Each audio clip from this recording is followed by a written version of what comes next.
दोस्तों, हिंदू धर्म में मृत्यु के बाद शव को अग्नि को समर्पित करने की परंपरा है, जिसे हम दाह संस्कार कहते हैं। यह प्रक्रिया केवल एक धार्मिक अनुष्ठान ही नहीं, बल्कि आध्यात्मिक दृष्टि से भी अत्यंत महत्वपूर्ण मानी जाती है। गरुड़ पुराण के अनुसार मृत्यु के बाद आत्मा एक विशेष यात्रा पर निकलती है, जिसे प्रेत यात्रा कहा जाता है।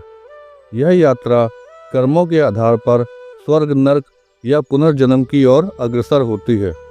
यदि अंतिम संस्कार विधि पूर्वक किया जाए तो आत्मा को गति मिलती है और वह प्रेत योनि में नहीं फंसती। लेकिन बच्चों और सन्यासी को जलाया नहीं जाता, बल्कि उन्हें दफनाया जाता है। आखिर क्यों? आइए इसे विस्तार से समझते हैं। गरुड़ पुराण और अन्य शास्त्रों के अनुसार यदि किसी बच्चे की मृत्यु गर्भ में ही हो जाए या उसकी उम्र 2 वर्ष से कम हो तो उसे जलाने की अनुमति नहीं होती।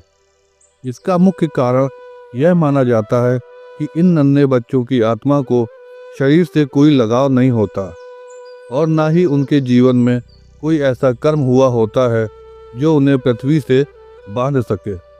हिंदू धर्म के अनुसार किसी भी आत्मा को जन्म और मृत्यु के चक्र में उसके कर्मों के आधार पर बांधा जाता है।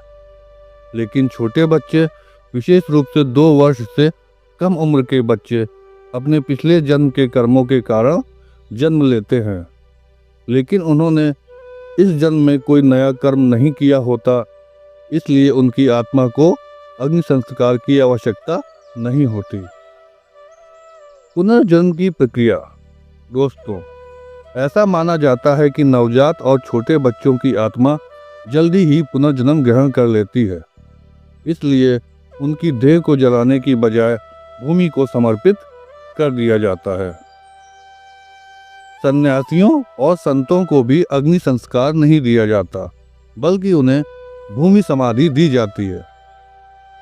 इसका मुख्य कारण यह है कि सन्यासी सांसारिक बंधनों से मुक्त हो चुके होते हैं। जब कोई व्यक्ति संन्यास धारण करता है तो वह अपने शरीर को भी त्याग देता है। इस स्थिति में उसकी आत्मा पहले ही संसार के बंधनों से मुक्त मानी जाती है। हिंदू धर्म में यह मान्यता है कि मृत शरीर को पंच तत्व यानी पृथ्वी, जल, अग्नि, वायु, आकाश में विलीन कर देना चाहिए, क्योंकि साधु पहले ही आत्मज्ञान प्राप्त कर चुके होते हैं, इसलिए उन्हें भूमि में समाधि दी जाती है। साधु संतों को दफनाने के पीछे यह भी मान्यता है कि उनका शरीर अब भी ऊर्जा से भरा होता है और समाधि स्थल से सकारात्मक ऊर्जा उत्पन्न होती है। यही कारण है कि संतों की समाधियों को मंदिर की तरह पूजा जाता है। गरुड़ पुराण में कहा गया है कि मृत्यु के बाद आत्मा की एक लंबी यात्रा शुरू होती है। यह यात्रा कर्मों के आधार पर स्वर्ग या नरक तक जाती है।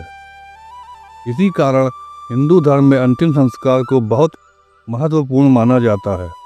यदि सही विधि से संस्कार न किया जाए तो आत्मा प्रेत योनि में जा सकती है और मुक्ति प्राप्त नहीं कर पाती। दोस्तों, आज का यह विषय यहीं पर समाप्त होता है। यह पोस्ट अच्छा लगा हो तो इसे लाइक करें, चैनल को भी सब्सक्राइब करें और भविष्य में ऐसे पोस्ट को पढ़ने के लिए हमसे जुड़े रहे। ओम नमः शिवाय मित्रों।